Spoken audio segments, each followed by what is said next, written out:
Olá amigos, que Deus abençoe a sua vida. Estou passando por aqui novamente para levar até você uma palavra, para gravarmos mais um vídeo, e eu trago para você uma reflexão sobre Acabe, o rei de Israel, sobre Nabote, o dono da vinha que recebeu uma vinha de herança dos seus pais, e de Jezabel, que era esposa de Acabe. Jezabel significa montão de lixo. E esse Acabe, ele se tornou inimigo do povo de Deus, inimigo de Elias e, consequentemente, inimigo também do próprio Deus. Porque Acabe levou a nação de Israel, o povo escolhido por Deus, a pecar, a se corromper. Não havia distinção entre servir a Baal, a Zera, deuses, quanto servir a Deus ao mesmo tempo. Na época de Acabe, tanto se podia oferecer um boi como sacrifício, como oferta no altar para Deus, e naquele mesmo altar poderiam oferecer um boi também a Baal. Não havia distinção. E Deus, ele sempre reclamou acerca de exclusividade. Ou servimos a ele, ou servimos ao inimigo. Ou fazemos a vontade de Deus, ou fazemos a vontade do mal, da nossa carne. E aqui no capítulo 21 de 1 Reis, o Acabe, rei de Israel, ele cobiçou a vinha de um homem simples, um homem humilde, um homem trabalhador chamado Nabote. Porque a vinha de Nabote estava ao lado do palácio do rei. O rei Acabe chega para Nabote e oferece uma outra vinha em troca ou valor em dinheiro. Só que tinha um detalhe: aquela vinha de Nabote tinha sido herdada. Ele herdou dos seus pais. E uma herança, de acordo com Números 36, versículo 7, naquela época, não podia ser vendido. A herança não podia ser vendida. E Acabe, ele era o rei de Israel.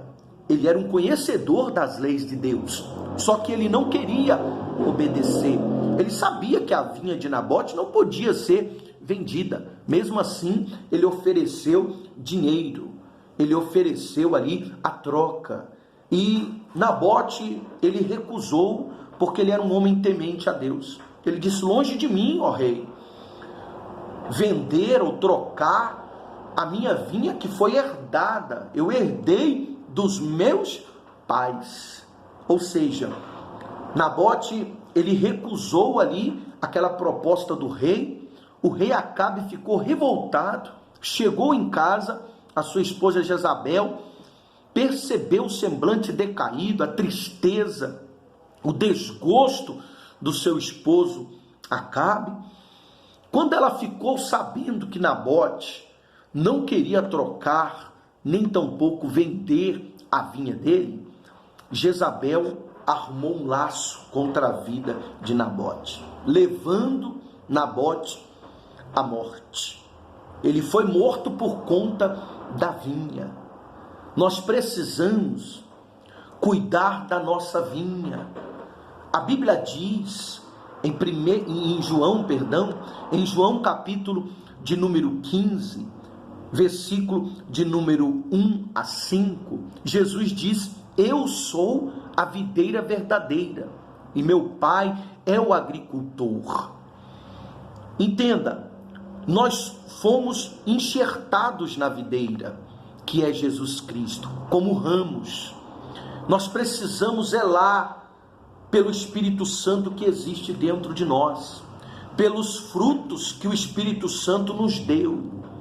Quantas são as pessoas que estão negociando as suas respectivas vinhas, estão negociando a sua fé, estão negociando a sua fidelidade, estão negociando o seu compromisso com Deus, estão vendendo o seu caráter, estão vendendo para a corrupção, estão vendendo a vinha, trocando por migalhas, a título de Esaú, que vendeu o direito de primogenitura, lá em Gênesis capítulo de número 25, a partir do versículo de número 30, Jacó, ele era irmão gêmeo de Esaú.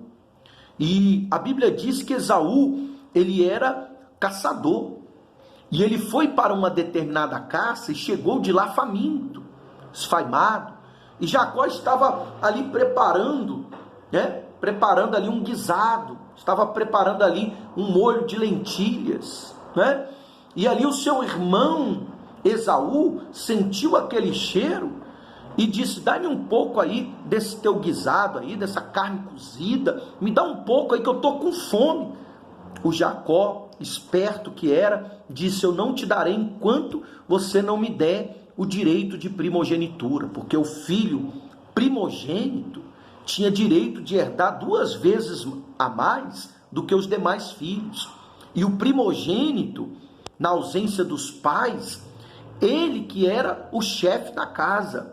Então, de repente, e era consagrado ao Senhor o primogênito, era consagrado a Deus, tinha suas regalias, os seus privilégios. Esaú nasceu primeiro, era gêmeo, mas nasceu primeiro do que Jacó. Esaú nasceu primeiro do que Jacó. Jacó nasceu segurando no calcanhar de Esaú, ou seja, querendo puxar para nascer primeiro, não é? Mas observa uma coisa, Jacó, ele tinha uma visão de crescer, Jacó tinha uma visão de ser o primeiro, e Esaú menosprezou o direito de primogenitura, vendendo por um prato de lentilhas, vendeu por um prato de lentilhas de um guisado, ali uma carne cozida. E Esaú falou: o que me serve o direito de primogenitura, sendo que eu estou com fome? Pode ficar com direito de primogenitura. O autor aos Hebreus diz que Esaú, ele se arrependeu, ele se revoltou, buscou com choros, mas não foi restituído o direito de primogenitura. Ele menosprezou a bênção. Quantas são as pessoas que trocam a sua comunhão com Deus por pequenos prazeres do mundo, por sexo, por drogas, por bebidas, vendem a sua vinha, que é a sua comunhão com Deus, os frutos em Deus, as suas regalias em Deus, a sua vida abundante em Deus e até mesmo a sua salvação. Quantas pessoas perdem a salvação por momentos de prazeres no mundo? Você vê que Nabote, ele recusou a trocar a sua vinha com Acabe.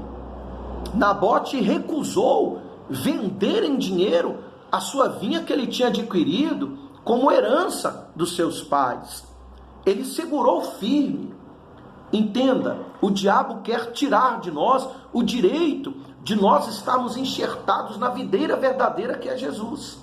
Quando nós trocamos a nossa comunhão com Deus por prazeres momentâneos no mundo, quando nós nos vendemos à corrupção, quando nós pecamos, quando nós preferimos saciar os desejos da nossa carne, quanto aos prazeres do mundo, então nós desprezamos aquilo que é eterno para as coisas do mundo que são passageiras e que nos traz a condenação. Se permanecermos fiel até o fim, guardando das contaminações do mundo, nós vamos de fato herdar a vida eterna. A Bíblia diz que em Cantares capítulo 2, Cantares de Salomão, versículo 15, diz para nós nos precavermos, vigiarmos quanto às raposinhas, porque elas quem destroem as vinhas. As raposinhas, elas passam pelas brechas das cercas para comer as flores das vinhas. E uma vez, uma vinha sem as flores, automaticamente não vai ter frutos. O mal sabe quando estamos frutificando, quando você vai frutificar, quando você vai se desenvolver, quando você vai obter sucesso numa batalha, triunfo em uma luta. Talvez a tua vida esteja aguerrida, né? E você tem que continuar com esse espírito aguerrido, um espírito de fé, um espírito de determinação. Talvez a tua vida esteja aí numa guerra muito grande, e o mal está contemplando a tua vitória lá na frente. Então, de todas as maneiras, ele vai procurar fazer você negociar a sua vinha, negociar com o pecado, menosprezando a bênção de Deus, para que você não frutifique, para que você não obtenha o êxito, o sucesso, o triunfo. Nós temos que ser determinados, como Nabote. Nabote deu a vida, Nabote morreu, mas ele não negociou a sua vinha. Não negocie a sua bênção, não negocie a sua comunhão com Deus, não negocie o seu temor a Deus, não negocie a tua fidelidade, se tornando infiel ao Senhor por coisas supérfluas, por coisas passageiras, por coisas vãs, por coisas inúteis. O que Deus tem preparado para você é superior ao que o diabo lhe oferece, ao que a carne lhe proporciona. O que Deus tem preparado para você não se compara ao que o mal tem lhe proposto. O que o mal tem lhe proposto? Deus tem o que é superior para você. Fique firme, que o Senhor vai te abençoar em nome do Senhor Jesus. Prepare o seu copo com água, vamos orar, porque Deus vai entrar com providência na tua vida. E lembre-se, não permita o mal roubar a tua vinha. Não negocie a sua comunhão com Deus. Não negocie as bênçãos que o Senhor tem para você, a vida abundante que Ele lhe proporciona. Permaneça fiel, porque essa luta vai resultar numa grande vitória na tua vida. Meu Deus, eu quero apresentar a vida dessas pessoas que vão nos acompanhar através deste vídeo. Ó Deus, consagra esse copo com água, dá vitória em nome de Jesus. Quando ela beber, que ela esteja ingerindo a própria presença do Senhor. Amém? Graças a Deus. Que Deus abençoe a sua vida, a sua casa, a sua família de uma forma muito especial. Até uma outra oportunidade. Fiquem todos com Deus.